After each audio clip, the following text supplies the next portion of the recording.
I'm done. I'm leaving Penn State, and I'm going to go down as one of the biggest busts in college football history. My career didn't go the way I thought it was going to, but I'm sitting here now looking back as a returning two-time All-American, and I'm exactly where I thought I'd be, right?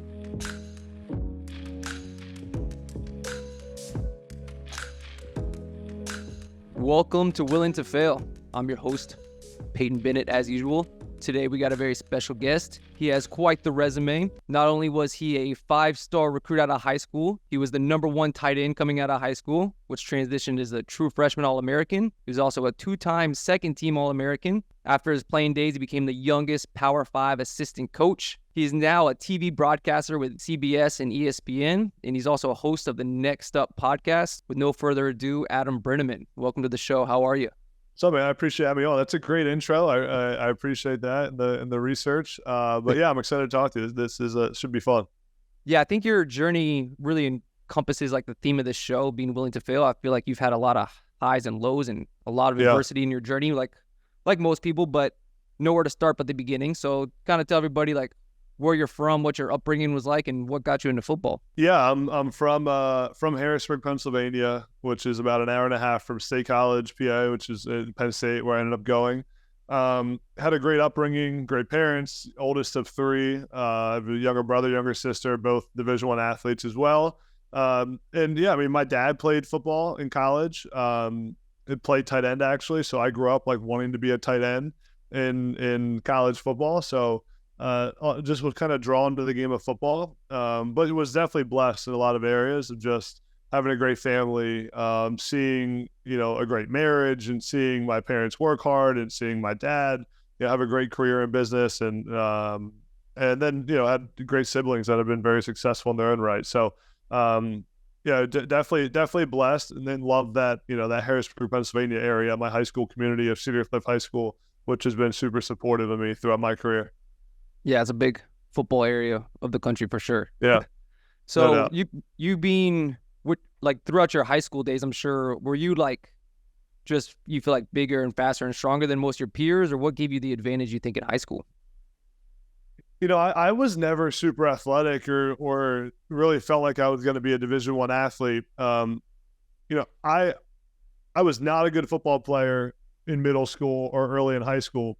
But I remember I had a growth spurt, became like 6'4", started to move a little bit better. And my high school head coach, Jim Cantafio, I'll never forget this, brought me into his office with my parents one day. And this was my freshman year in high school. And he said to my parents and I, if you do everything the right way and get good grades and keep training hard, like Adam will have offers from every school in the country. And I hadn't even played varsity football at this point. And my high school coach, who I said, Jim Cantafio, had been around a lot of big-time players, coached a lot of big-time athletes. And I thought he was nuts. I'm like every school in the country, he's clearly exaggerating. I'm like, why is he saying this? Well, sure enough, fast forward a year, and my first offer was Boston College, and then Notre Dame, and then Penn State. I mean, and then it spiraled from there. So that was the first meeting, I think, that really got me to believe in myself and believe that I could do it. And I think for a lesson for coaches almost is, and people that mentor young athletes is you don't even realize how much a conversation like that can have an impact on a young athlete's confidence and belief. Because before I believed it in myself, someone had to tell me to believe it, right? And that was the moment that I was told that I could play Division I football. Yeah, that's last interview I did was with Shaquem Griffin, and he was telling me that like his mindset is like, if you don't believe in yourself, like the belief in others' belief in you can get you to believe in yourself. So that's kind of the same theme. So for you then, what was the recruiting process like? And did you just choose Penn State because it was closest to home, or what was your other schools you were looking at? Yeah, I never thought I was going to go to Penn State, honestly. I grew up a Penn State fan, loved Penn State, but always wanted to do something a little bit non-traditional, go away from home. I was thinking I'd go to Ohio State or Notre Dame, or I was looking at Maryland. Took visits all over the country to a bunch of different schools, Alabama and Michigan. But really what happened is Bill O'Brien got hired as the head coach at Penn State.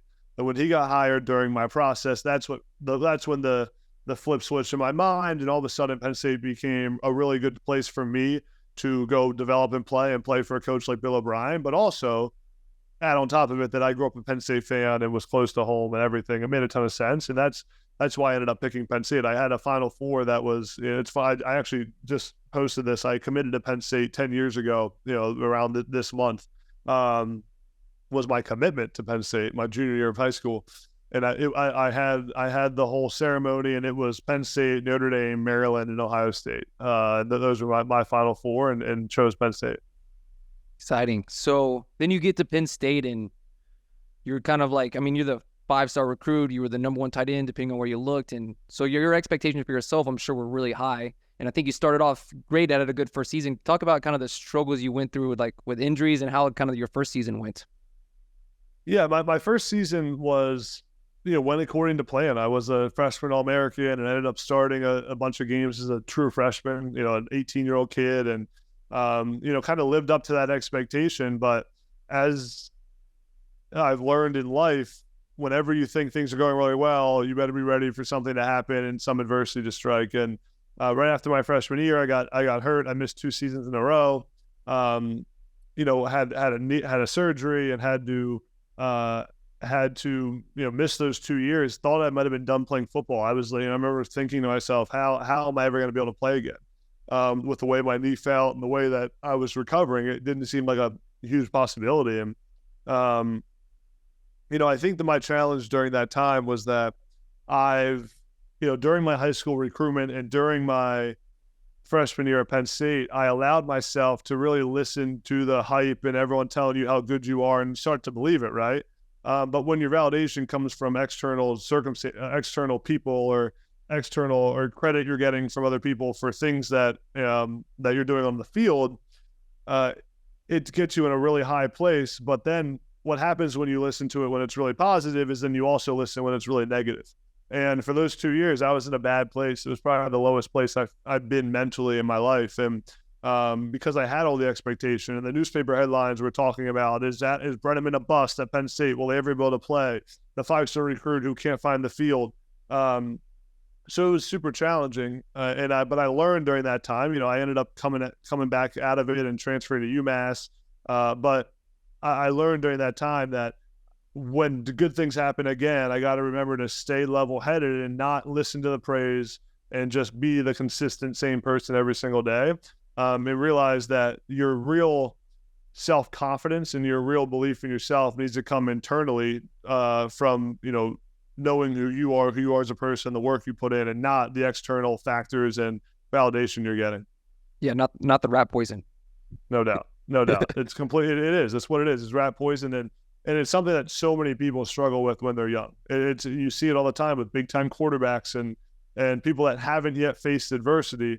I'm always weary, even in like the NFL draft time, I look at guys' careers, and a guy that was a 4-year starter and everything went well and ended up being but hasn't yet faced a down point in his career. I'm nervous about that guy because something bad is going to happen in the NFL, right?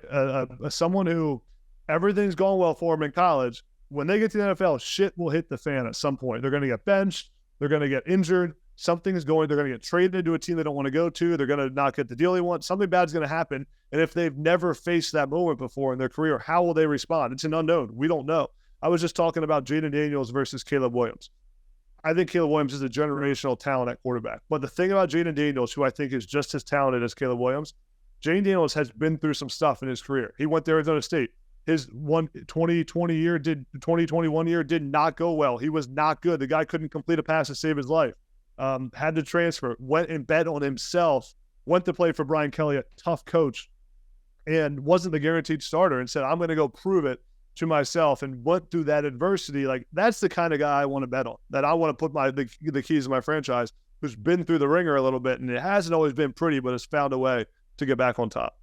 Yeah, I think adversity is really important in character development and just being able to like power through all that kind of stuff. So for you, your adversity, you're saying with injury, I mean, you answered pretty much my next question, which was going to be like, looking back, what did you think you learned most from that adversity? And I think you already answered that, of like not listening to the outside noise and kind of focusing on yourself.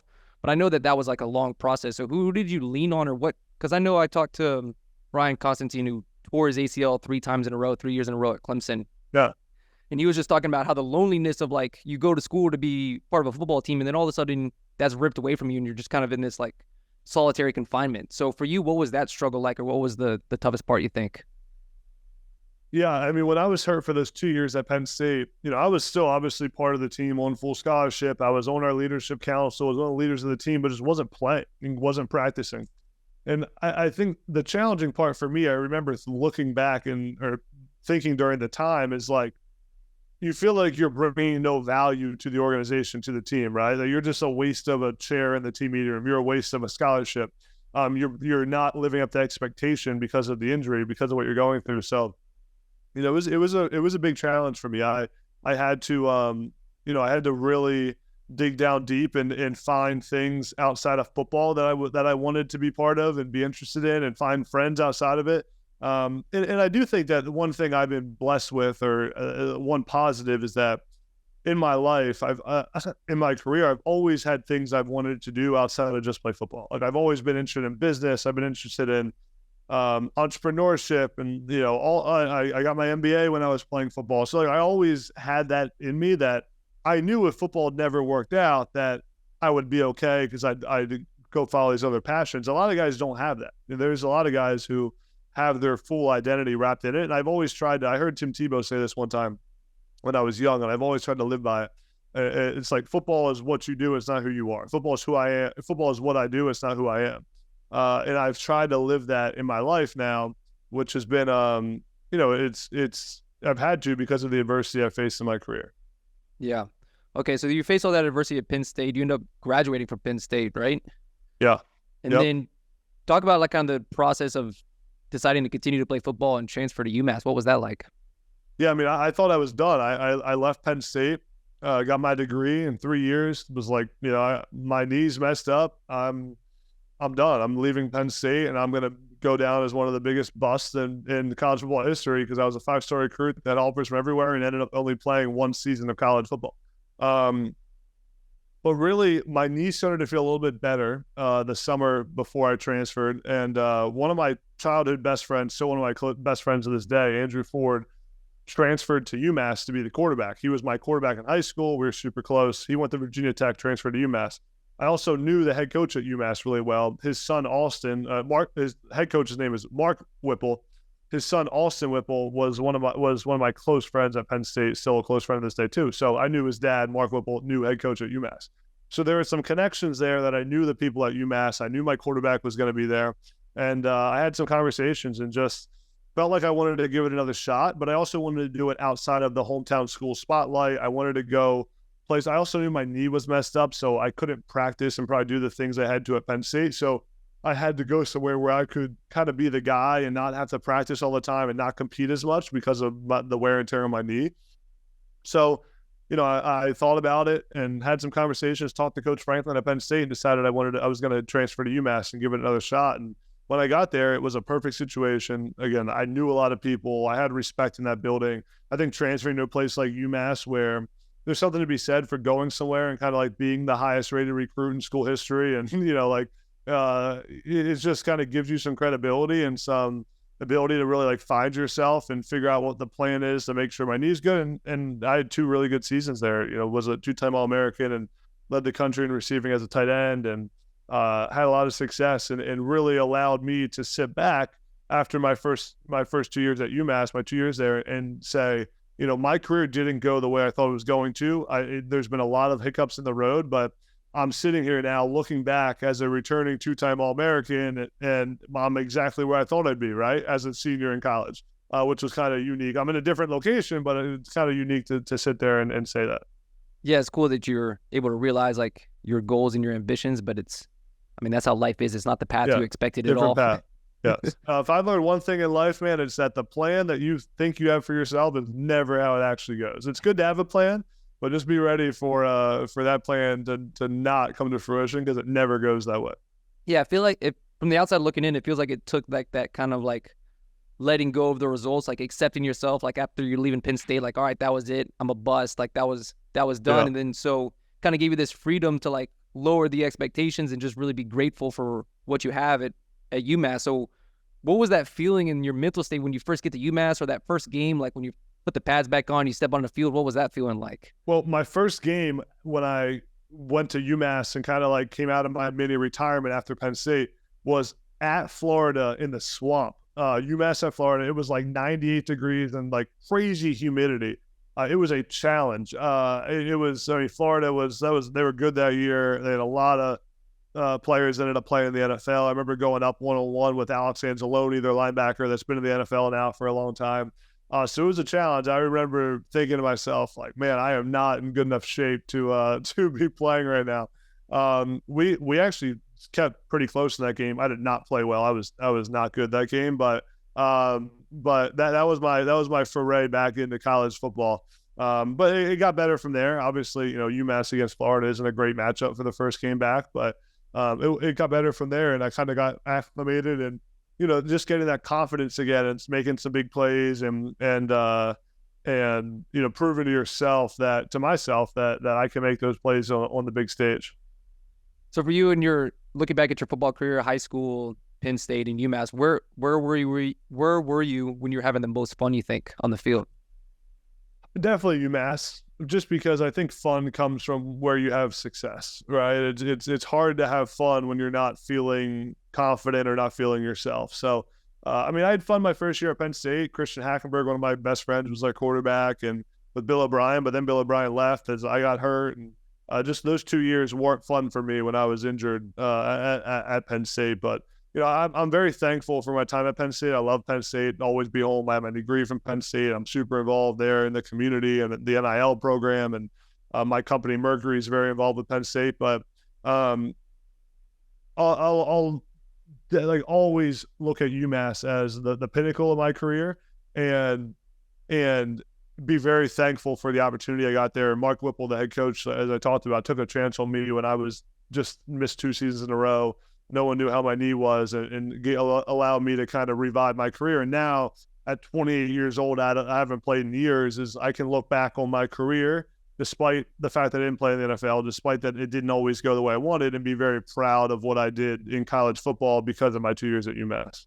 Yeah. So you finish up your last year at UMass. You have back-to-back seasons, like you said, as second-team All-American, and you lead the country in receiving yards for tight ends. Was there any thought or trying to go to the NFL? What was your mindset of like what you wanted to do next after UMass? Oh yeah, I mean, I wanted to go to the NFL. I mean that was the plan. I was going to go to the NFL and play for a long time. I had my knee injury, which was still an issue when I was at UMass. I went to the Senior Bowl, went to the NFL Combine, did that whole thing, and ended up knowing that the whole time that my knee was messed up. We were trying to kind of hide it from the NFL scouts. That's kind of how some of that works, is you're trying to like not let them know fully about the injury. The reality is, though, they find out everything, and I found out pretty quickly that my knee was messed up. I also could barely run. It was a bad combination, and I ended up realizing after talking to a bunch of doctors, I mean, actually all over the country with my dad, my agent, trying to see different doctors, and came to the realization that I couldn't play football anymore. So I always make jokes, like I was as close to the NFL as possible without playing in the NFL, right? I retired like a month before the draft. But it's all part of a bigger plan, and you can't change the cards you're dealt. It's just how you play the hand. I would have loved to play in the NFL. It was a lifelong dream of mine that I never got to do. But it's also allowed me to now be in the industry I am now and having the success I am now because I didn't have that opportunity. Yeah, I think you're definitely on the right path, and I want to get into what you've done after that. But do you think having that injuries and like dealing with that mentally of not being able to go to the NFL, do you think that was a little bit easier to deal with after the adversity, I guess the same adversity you dealt with at Penn State? Yeah, I think by that point I learned how to handle adversity, right? Like I knew that, to some people, I mean, I still get questions about it today. Like people are like, man, how did you handle that? You were so close to the NFL, like it could have crushed you. To be honest, I just moved on. I just started working in business and doing my own thing. And I think by that point I learned that you can't allow yourself to get too high and too low, and that the only guarantee in life is adversity. And it's not about the adversity. Like that's not what life's about. It's about how you respond to the adversity. The great ones, people that are super successful, just find a way to respond to adversity in a positive and allow a negative to become a positive. There's a story I've heard a lot of people talk about. It's called The Story of the Chinese Farmer, and I won't give you the whole detail on the story, but basically it's a story about how there's a Chinese farmer, and all these things keep happening to the farmer. Like, his horse breaks his leg, and then, his crops get stolen. And everyone says, "Oh, like, I feel so bad for you. Your horse broke his leg." And he said, is it a bad thing? Like, it basically is the moral is, you don't actually know if a bad thing is good or bad when it happens, because you don't know how it impacts the rest of your life. Something that you think in the moment is bad may not actually be bad. It may actually be a good thing that propels you into something else or gives you an opportunity somewhere else. So I think that's what I try to remember. And when negative things that you think are negative happen, it may not actually be a negative. It may be closing a door for another reason, or something that was meant to happen in your life. That was a very bad explanation of the story of the Chinese farmer. You have to listen to someone actually tell the real story, because it is pretty empowering. But I love the kind of moral of that story, and how it encompasses everyday life. Yeah, no, that story. I love that story too. All right, so for you then you finish your career, the NFL door is closed, and you have these other doors that are open. You decide to go to Arizona State first to be as a grad assistant, then assistant coach. So talk me through kind of that process and what your decisions and options were right after UMass. Yeah, it was a fun time. I mean, I got a call from Herm Edwards, who was the head coach at Arizona State, the legendary guy on television, head coach of the Jets, Eagles player. And I had played for Coach Herm when I was in high school, and he said, "You want to come be a GA?" So I did. I went out there, moved across the country, moved to Scottsdale, Arizona, which is an awesome place. Had a great 2 years there. Got promoted quickly, became the tight ends coach. I was the youngest coach in the country when I was there. And just learned a lot about football, about myself, about leading young men. I was a tight ends. I was 24, 25, and had a room of tight ends that were 22, 23 that I was coaching. So, like, learned a lot. And was around really cool people. Antonio Pierce was there, who's now the Raiders head coach. Marvin Lewis, the former Bengals head coach, was on staff. So many really genius, brilliant football minds in one room, and it was one of my favorite experiences of my life. It was really, really cool, and with all the success, was also a lot of lessons, and learned about just leadership and how to treat people, and it also gave me a unique perspective on the game of football that I now use a lot in my media career. It's given me credibility and credentials. I don't think there's many young people in my age of media that have played at the level I have gone through the recruiting process, but then also I've been a coach and led team meetings and coached actual players and recruited on the ground for real, and can talk about it with that level of credibility. So it was an awesome experience. Was Jaden Daniels there when you were there? Yeah, Jay Daniels was our quarterback. Yeah, he was there. So he got there before I got there, but then for my 2 years there, he was their quarterback. So, I mean, with Jaden Daniels, that coaching staff, like, why do you think the success didn't translate to the field? It's a great question. I was just looking at a list of players that were on those Arizona State teams. There's like so many, like Rashad White and Johnny Wilson, who's the Florida State receiver, and so many great players on those teams. Ricky Pearsall, the Florida receiver, who was, they got a great year last year. I don't know the right answer to that. I think that I know that at a high level program, everything seems to click all the time, and everyone's rowing the boat in the same direction. And there's just really singing the same song to the same tune. Like, there's just a continuity in that program, and I think we missed it a little bit. I don't know why. I don't have the exact reason, but I felt like from just a culture team standpoint, we didn't quite have it. I also think that you look at all those players, like, everyone was really young at that point. I mean, all those guys were freshmen and sophomores and still finding themselves, and our coaching staff was young, and it was during COVID, and then the first year out of COVID. Like, there was a lot of things going on, and I think it took a guy like Jaden. Like, Jaden had to leave Arizona State and go bet on himself to go find that success. I truly believe that. If he would have stayed at ASU, I don't know if it would have ever gone that well. All those guys had to go find different homes and kind of, go grow as men and as players, and it's worked out for a lot of them. Okay, so at Arizona State, at what point do you realize, like, that you don't want to keep going down the coaching world, that you want to go more like in the media path? Yeah, so I after my second year at Arizona State, the whole coaching staff got fired. So Coach Herm got fired, and the rest of the staff. And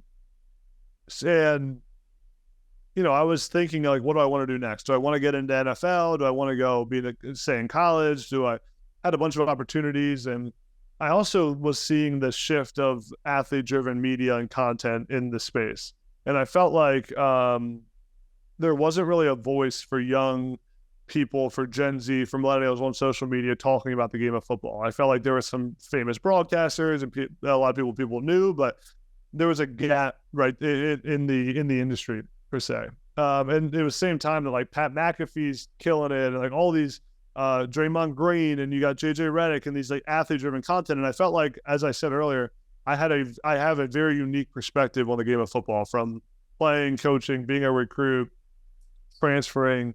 Like I've seen every aspect of it and can talk about it with a lot of credibility. And that's when I went all in. I started producing videos on TikTok and Instagram. I started just posting. That was literally it. And I've learned through that the power of content and eyeballs and attention. And every single opportunity I've had in my life since that first video I posted, I'm talking business, speaking, podcasts, to investments, to anything, relationships. 98% of the time, it comes from content. It comes from someone seeing a video or seeing me say something or following me on social media and reaching out because of it. Even my broadcasting stuff came from the content. It started with the content. It was like, we see your videos. Do you want to get into TV? So that was a great decision I made looking back on it. It was risky because I left coaching and, I'm going to build this creator network for myself and figure out a way to make money on this thing. So it was a great experience, just kind of like going all in on something with not a great plan in the future, but it's worked out super well, and now it's kind of built my business around me and my team, and co-founded a business, Mercury, and have my personal media stuff. I work on the broadcasting. It's been a really fun. I've only been like 2.5 years now in the media space. Yeah, I mean, you got a lot of growth and an opportunity ahead of you for sure. So when you're going, you say you go all in, like, I mean, what was the reaction of like your parents or your support group, where you're the youngest Power 5 assistant coach and like the most steady traditional job, and you're like, nah, I'm just gonna post videos on TikTok actually? Like, what was the reaction to your family and friends at that point? Yeah, I mean, they were very supportive. I did have like, I know I said I had no plan. I did have a relatively good idea of like how I was going to build this and why it was going to work. The biggest thing for me was I made an investment and hired a company called Grit Player Services. Jake Miller is the founder of it, and worked with them in the very beginning for like kind of the first 6 months of my content creation journey. And I'll say this confidently: if it wasn't for them, I wouldn't have gotten off the ground, and I certainly wouldn't be where I am now. I mean, everything from they kind of worked to like putting together the plan and how we were going to execute on it, and what kind of content we're going to do, to editing the videos, to all that kind of, to script writing. Worked with me on all that, and I still work with them today on a lot of my content. But they like making that investment, because it wasn't cheap. It was tens and tens and tens of thousands of dollars I had to take out of my own pocket to invest in that. But I wanted to hit the ground running, and I knew I needed help to do it, to like figure out how do I make videos, how do I create content, how do I use social media. I didn't know any of that. So that investment was the biggest leap of faith, and I had to make that personally. And once I made that investment, I had a plan, and I was willing to put money in. Like, because of that conviction I had, the people around me who know me the best knew that I wouldn't do something like that without conviction, and knowing that I was going to will it to work out. I was going to will this thing to happen some way or another. Okay. Yeah, that makes a lot of sense. I mean, when you bet on yourself, like you said, Jaden Daniels did too, it's like, that's when you're like, when you're fully all in, I feel like that's when you're going to see the success, and you're willing to push through whatever adversity, because I know in the content space, there's a lot of stuff you got to get through. 100%. So how did when the TV broadcasting opportunity came across your desk, like, were you excited about that? Was that a whole nother venture you're still continuing to explore? How do you picture that in your head? It'd be your whole like media journey. Yeah, I mean, I feel like it was a perfect fit to get into. I mean, I can, again, talk about the game of football, and I felt like I was decent at talking on camera and could articulate it pretty well. I knew the game well, and then had the connections with the coaches to like get a lot of the information I needed. So, I mean, my first opportunity was with ESPN. Started calling some games for them, and then we're talking like my first game I ever did was like St. Francis against Akron on ESPN Plus. Some bad game. on like a Saturday at noon. But it's grown from there. It's my second year calling games. I just got done my second season, and now I've done games on national television, and I know I said ESPN and CBS also work with Big Ten Network, kind of work with all the different networks. And I called some games on national TV last year. I call the Army home games, which is awesome. The Army West Point games. Just with those are a unique experience just for what those men and women do for our country and the commitment they made to serve our nation. So it's been awesome working with those networks, and now just trying to grow in the broadcasting world and kind of do bigger and bigger games. And my goal is at some point in the next few years to, when people think of big time college football games, that I'm one of those people they associate with it. Well, I think you have a great voice for that. So appreciate it, man. Thank you. And yeah, I mean, your resume at your age, I feel like there's no one else that's really competing with you or at your level in the broadcasting world. So, I mean, I feel like all the big broadcasters in football are like older people, So there's like you said, that gap in there too. So 100%. For the projects you're working on between broadcasting, your podcast, doing like your clips of just you talking, which are your favorite or the most rewarding to you? Yeah, I mean, I love my own personal content, but to be honest, like I like the operational part of the business. That's the part that no one really sees. Like, I mean, I'm an operator at the end of the day. I operate the media company I co-founded called Mercury. We have we have 10 plus employees, and we've raised venture capital and work with a variety of schools across the country: Penn State, Oklahoma, Kansas, Kentucky, Kansas State, Louisville, a bunch of schools. And operating that business is fun. I mean, I'm hiring and firing and dealing with our budget and working with our CEO, Porter Green, my other founder. And so that's rewarding to me because you get to bring a lot of other people along on the journey. My own personal content's awesome, and the team I have around me working on that.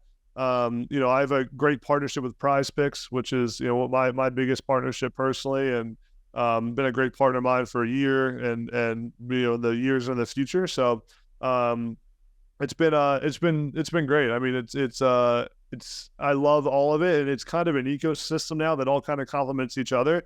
And as I said, the best part is bringing people along the journey with me. But actually, you had Jack Settleman on your show, right? Mm-hmm. Yeah, so I know Jack. So Jack's agency, Snapback Agency, represents me in a lot of my marketing deals and my Prize Picks deal and things like that. So I just thought of that when I think I saw your clip of them. Yeah. That's what I was like most curious about, is how you have your business set up. I mean, sounds like, so you said you have a team of like 10 people?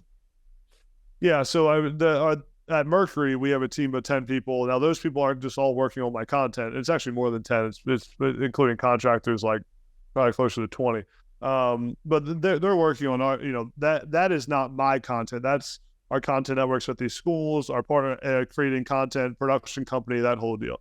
And then on my personal team that work for me, again, is kind of an ecosystem where my personal team also works with Mercury on things. And I am Mercury's, I am a co-founder of that company. So like that is, it's all kind of intertwined. But then I have a team personally that like works on just my content. And that's a team of two, basically a manager and an editor.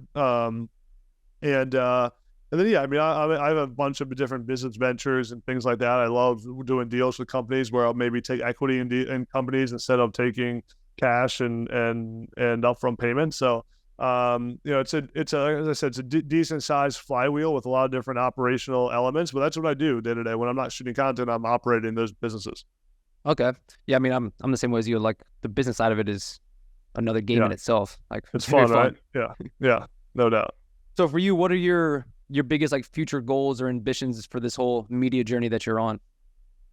Yeah, I think like there's obviously financial goals for everyone in this business stuff, but for me, I just said it a little bit, but I want when in 10 years and 5 years, when people think about college football and football and like this industry, I want them to think about me and my name and what I've built and what we built with the people around me, and kind of be one of the most credible voices in that industry. At the same time, I want to build my businesses, build Mercury, and I want to, get it to a great place that makes that where everyone part of it, our investors, our employees, my co-founders, everyone makes a lot of money and can exit it or keep operating it and write it off into the sunset. And then build my own content and like continue to build my following and my podcast and and everything. So it's all, everyone always asks me, like, what do you want to focus on? Are you a content creator? Do you want to be a broadcaster? Do you want to build your company? I want to do all of it. I want it all. I love all of it. It all complements each other. And it's been a fun journey so far. And now I'm just focused on continuing to grow it and putting in the work. Okay. So that was like pretty much one of my last questions, but just for me personally, I'm curious about like the business side of it. Where do you see, so right now, like you said, Prize Picks is your biggest, like I guess sponsor partner that you work with. Partner, right? And a lot of the money in the sports industry just in general is funded by the gambling, which is we've seen a huge growth in, and I think it'll continue to grow for a while. But I think when these companies get out of this like desperate customer acquisition point, I feel like those companies are going to pay creators a little bit less. And now we're seeing like more creator funds like on TikTok and YouTube and Instagram, like paying the creators. We're seeing that grow. So where do you see the business in like the next 5 to 10 years? Where do you think those big revenue streams are going to come from for creators and media companies like yours? Yeah, I've heard a lot of thoughts around the betting and sports and gaming space. I think that what we will, like, you're right, that at some point the customer acquisition cost isn't going to stay as high. I do think a lot of these companies will start to move towards retention partners and not just acquisition partners. So how do you retain customers for the sports betting world? And how do you make sure that like that people keep coming back and spending on the platform, whether it's Prize Picks, DraftKings, FanDuel, BetMGM, whatever. So I don't think money is not going to dry up in sports betting. It's only going to get more and more and more. It may change the structure of it, or what, a lot of creators get paid for driving first-time users. That's where a lot of the money comes from. It may change to getting paid to drive continuous users, things like that. And then I think that like we're seeing sports as an asset class increase in the marketing and venture capital world. Like the money is flowing into sports at an all-time high pace right now, whether it's into leagues, into media, into content.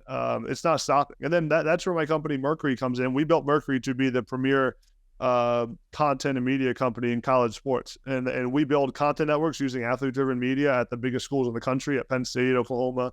And then we get hired by a lot of athletic departments as well and collectives to produce their content. So I don't think that the content and media and athlete-driven media space is going anywhere. It's only going to enhance, because the fans want to hear from the men and women who are actually on the field, not the traditional media they're used to. So I think that's where the space is going. But I do think, as you said when you asked your question, the big dollars in this space have come from gambling and sports betting and fantasy for a while, for a few years now. I don't think it's going anywhere. When you think about it, the growth of gaming is only going to continue.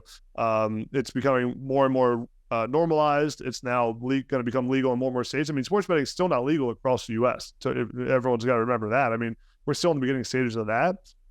It's just going to increase and enhance even more, in my opinion. Yeah. And then the last thing, talking about sports and business, I mean, you probably know more than most of like how the NIL is affecting college football. We saw Nick Saban come out and talk about like how that kind of pushed him into retirement. It seems like a little early. I'm sure you're like myself and most people, where you're very pro NIL. Like obviously these athletes should be getting paid for the amount of money they bring into these schools. Yeah. But where do you think is the balance, and how do you think it's affecting college football? And then also, how do you think it can help, like for your business, for Mercury, like having college athletes have their own podcast? Yeah, I mean, that's what we built our business on, right? Like athlete-driven media and NIL. NIL now allows athletes to be part of all that stuff. So listen, college football and college sports has its issues, right? NIL, the transfer portal, on their own, those things are great, right? NIL is great by itself. Transfer portal is great by itself. The combination of the both leads to pay-for-play inducements, things that no one wants in college sports. So there's a lot to figure out. At the same time, those sports have never been stronger. College football has never been in a better place. And it's given opportunities to players. NIL has given opportunities to players that they've never had before. When I was playing, if I was going to go tell my coach that I wanted to start a podcast, I would have got laughed out of the room.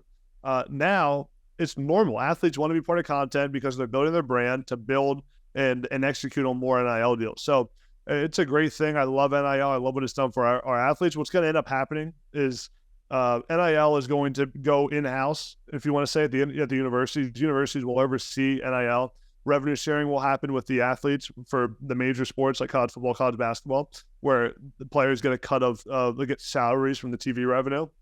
and the players are going to collectively bargain and kind of whether unionize may not be the right word, but they're going to come together just like the NFLPA does and the Players Association. They're going to do it in college and get what the players deserve. And the fact that March Madness is going on right now and the players, well, like March Madness is happening.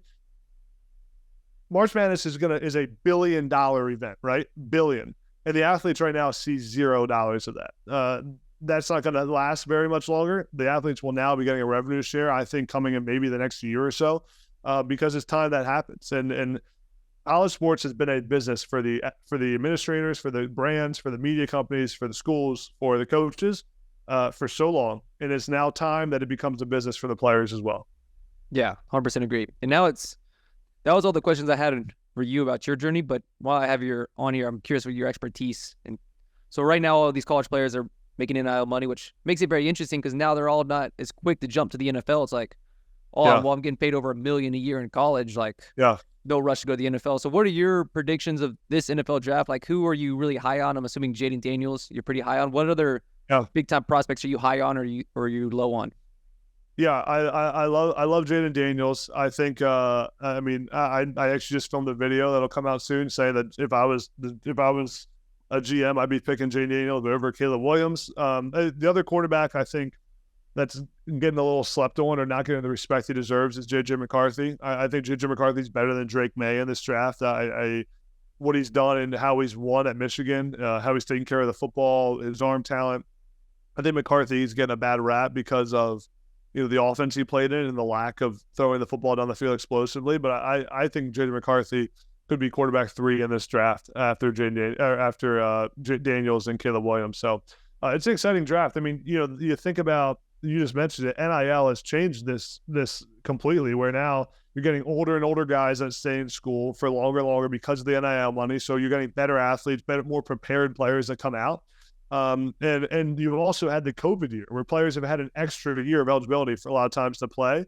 So we're kind of getting past that. After this draft class will be kind of the last year that's still relevant, but it's an exciting class. It's deep. There's a lot of great players. I think it's a good tight end class. And there's a lot of teams in the NFL that need to fill some holes on offense in this class. So I'm excited to see what happens. And the quarterback thing's the most exciting. I think everyone kind of assumes that Caleb will go number 1 overall, which I think does happen. Not saying it's the right call, but how it plays out at 2 through 5 and the quarterback, the quarterback dynamic will be certainly interesting. Yeah, as a Falcons fan, I was hoping we would get someone like Jaden Daniels. I mean, now that we have Kirk Cousins, I don't think we're going to be drafting a quarterback in the first round. Yeah. Personally, I would love to see the Falcons draft a quarterback like next year, maybe in the first or second round, or a quarterback like if JJ McCarthy falls, just because I feel like a lot of NFL teams have gotten away from what the Packers do. It's like sit a guy for a couple of years and have him ready. Why do you think no NFL teams are doing that anymore? Yeah. I think it's a win now mindset in the NFL, right? Like you have to make money, or you have to save your make job. A return on that money you're spending, right? So I think like how you build a roster, there's 2 ways to build a roster in the NFL. We saw it in the Super Bowl, right? The one model is pay a huge name quarterback so much freaking money that you get him long term, like Patrick Mahomes, and then build around him incrementally with some good players. The other model is the exact opposite. It's get a rookie quarterback on a rookie deal and put the best talent around him, like Christian McCaffrey and all these great players. Both can work, right? And what we're seeing is GMs continuously flip-flop back and forth on which model they want to try. But you kind of got to go in one or the other. Like getting a guy in the middle who is not a good enough quarterback to like draw a huge contract, but also isn't on a rookie deal, but you still got to pay $25 million a year to. Like that model hasn't worked, right? Like you think about the quarterbacks in that middle ground. It's either get a franchise quarterback that's elite and pay him that way, and then you waste a lot of your cap space on them. I shouldn't say waste, but use a lot of it, or get a quarterback on a rookie deal. So it's interesting to see how the GMs kind of navigate that scenario.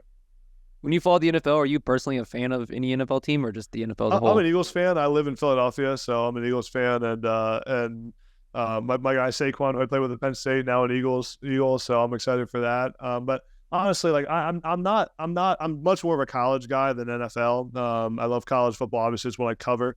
But But I bet on NFL, so there's a lot of fun in that too. All right. Well, I appreciate you coming on, man. That was all the questions I had about you and your personal journey, and it was nice to pick your brain about what we got going on in the NFL right now. What else do you have for the audience? Like, where can they find you, or what other projects and stuff do you have coming up? Yeah, I appreciate it, man. Appreciate you having me on. Follow me on social media at Adam Breneman, on Instagram, TikTok, Twitter. My podcast, Next Up with Adam Breneman. I'll be traveling around the country here in the next couple of months on a college football tour. So going to Alabama and Oregon and Washington and Auburn and Mississippi State and Penn State, interviewing their head coaches and quarterbacks and things like that. So a lot of cool content coming up. But yeah, I appreciate having me on. This is a fun time, and congrats on your success with the show. Appreciate it. And again, thanks for coming on. I'm excited to see what interviews and content you have coming up next. Thanks, man. Appreciate it. All right, that's a show.